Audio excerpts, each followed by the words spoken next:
In the land of roaring engines and gleaming chrome, where the song of torque shakes the earth, dwelled the diesel mechanic, steadfast and bold, a master of machines both ancient and new.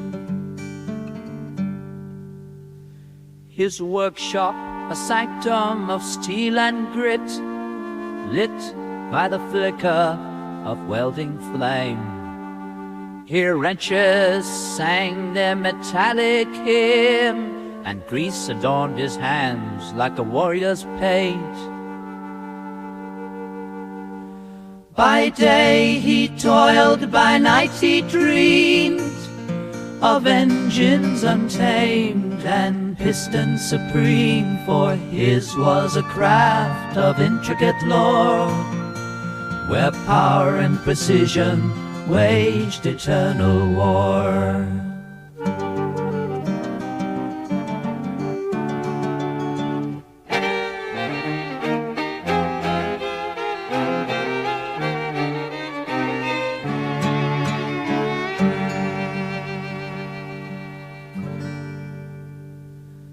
Through the seasons he labored, relentless and keen, through summers, scorch, and winters, icy sheen.